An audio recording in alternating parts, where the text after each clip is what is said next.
FAPESP, Fundação de Amparo à Pesquisa do Estado de São Paulo, apresenta.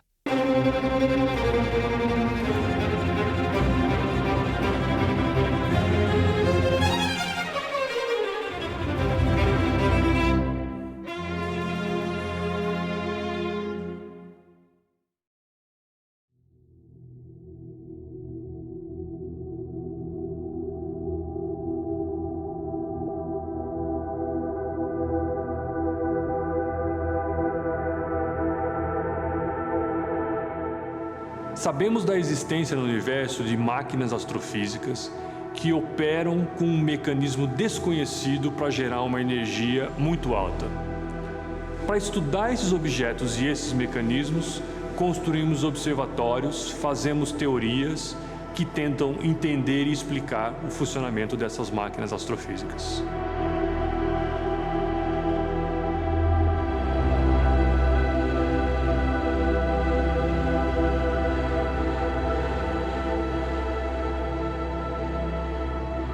Eu comecei a olhar para o céu e estudar astronomia com meu pai, né? A gente olhava muito para o céu, a gente nunca pegou um telescópio na época de infância e tudo, mas a gente olhava para o céu. Principalmente quando eu me mudei para cá, que a gente mudou para um lugar que não tinha muitas casas em volta, então a gente conseguia ver a Via Láctea no céu à noite, era lindo, maravilhoso. E isso me inspirou muito. Na verdade, o meu caminho para física foi meio maluco, porque antes de ser física eu queria ser artista, né? Uma coisa muito nada a ver. Mas eu sempre fui muito apaixonada pela matemática e tal. E aí, quando eu descobri a física, na época do cursinho, eu me apaixonei. Na escola pública, assim, eu percebo que os alunos, eles já chegam com muita vontade de aprender astronomia. É um dos primeiros temas que eles já, quando fala, eu sou professora de física, a primeira coisa que eles perguntam, a gente vai falar de astronomia?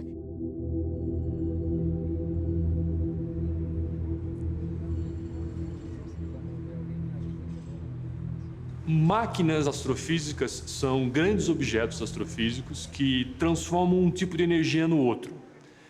Por exemplo, o nosso Sol é uma máquina astrofísica que transforma energia nuclear em radiação e partículas. A luz que a gente recebe aqui é produzida em reações nucleares dentro do interior do Sol. O Sol, do ponto de vista astrofísico, é uma máquina que tem pouquíssima potência. Ela é uma máquina muito normal, muito tradicional, da qual a gente entende a maior parte do funcionamento. Existem outras máquinas mais distantes e muito mais poderosas do que o nosso Sol. Por exemplo, supernovas, buracos negros, estrelas de nêutrons. Supernovas são o estágio final da vida de um tipo de estrela. Dependendo do tipo da estrela, quando ela morre, ela explode numa explosão que a gente denomina supernova. O que sobra dessa explosão continua sendo uma máquina muito potente, que transforma a energia gravitacional, energia gerada pela gravidade desse objeto, em outros tipos de energia, também em radiação, assim como o nosso Sol, mas em outras partículas de radiação de muito mais energia que o nosso Sol não consegue produzir.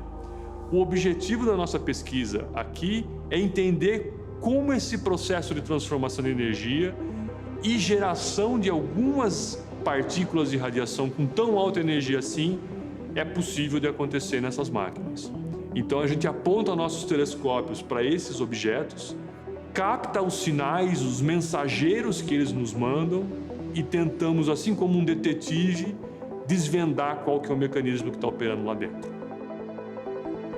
Eu trabalho no Observatório Cherenkov Telescope Array, que é um conjunto de mais de 70 telescópios que está sendo planejado há mais de uma década para medir uma radiação que recebe o nome de Cherenkov, com um conjunto grande de telescópios. Nessa colaboração de cientistas e engenheiros que constroem esse observatório, hoje fazem parte 27 países, 1.500 cientistas que têm trabalhado para projetar e construir os telescópios. Nós temos já um telescópio em operação nas Ilhas Canárias e outros 3 que vão entrar em operação nos próximos meses, de um conjunto total de mais de 70 que vão operar em 2 sítios, no hemisfério norte, nas Ilhas Canárias, e no hemisfério sul, no Chile. O CTA vai ter 3 tipos de telescópio, um de tamanho grande, com 23 metros de tamanho, um de tamanho intermediário, de 12 metros, e um menor de 4,5 metros. O telescópio de tamanho médio, de 12 metros, uma boa parte da estrutura dele foi desenvolvida e vai ser construída aqui no Brasil com a indústria nacional. Falando de astronomia, a gente vai desde a formação das estrelas, a gente fala do Big Bang, a gente fala da formação do universo, de diferentes teorias, né? A gente fala como que se formam as estrelas, os sistemas solares. Também a gente fala sobre o movimento dos planetas em torno do sistema solar, como que acontece isso, as diversas teorias que existem, né, para falar sobre isso. Então a gente fala sobre a gravitação de Newton, a gente fala sobre as teorias de Einstein, as teorias de Kepler. Todas essas áreas a gente abrange quando fala de astronomia. Eu falo sempre para os meus alunos que se não fossem os telescópios a gente não conseguiria saber nada do que a gente sabe do universo. Começando desde a disputa, né, geocêntrica e heliocêntrica que aconteceu e das primeiras observações feitas por Galileu. Se não tivessem sido feitas, a gente não entenderia como que é o nosso universo. Existem várias tecnologias que são usadas para fazer observatórios. A mais tradicional, a que está mais próxima do nosso dia a dia, são as técnicas ópticas, que são muito parecidas com o funcionamento do nosso olho. Elas detectam um tipo de radiação que a gente chama de visível e um pouquinho no infravermelho de um tipo de objeto astrofísico. A FAPESP tem apoiado o desenvolvimento de 2 principais áreas de pesquisa, que é essa astronomia óptica infravermelha e uma ciência talvez um pouco mais moderna e mais recente da astrofísica de partículas, que observa as partículas de mais alta energia. Os 2 principais exemplos e os experimentos pioneiros são o Observatório Pierre-Auger e o SOAR. Eles deram início a essas linhas de pesquisa aqui no Brasil com a participação da indústria nacional e produziram descendentes. Depois do SOAR, a comunidade científica brasileira se envolveu em outros observatórios que operam técnicas semelhantes. Entre eles eu poderia citar o Gemini e mais recentemente o GMT. Uma outra técnica de medida que está sendo inaugurada agora, porque é uma tecnologia completamente nova e bastante avançada, são os observatórios de detecção de ondas gravitacionais, que implica em lasers com uma resolução e um alinhamento de alguns quilômetros em regiões desertas.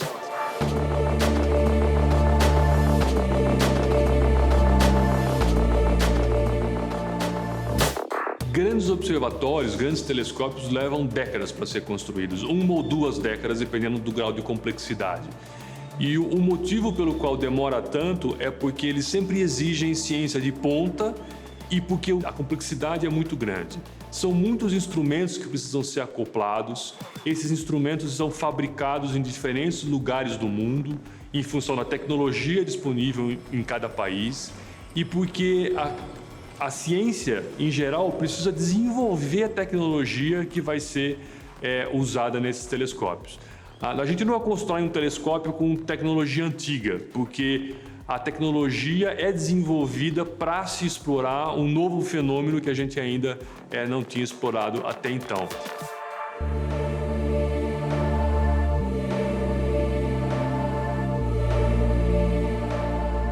Eu sou muito feliz em ser professora, eu gosto muito. E eu acho que não é só estar lá na sala de aula, pegar o material, o currículo, seguir. A gente também precisa fazer o aluno pensar, né? Tem que entender aquele assunto, mas também não só saber fazer a conta de matemática e tal, mas entender o que está por trás. E eu acho que essa questão de você pensar é muito importante, né? Você saber olhar para as coisas e conseguir discernir se aquilo é bom ou se aquilo não é. Conseguir pensar criticamente é muito importante, não só na escola em si, mas na vida, né? Isso é para a vida.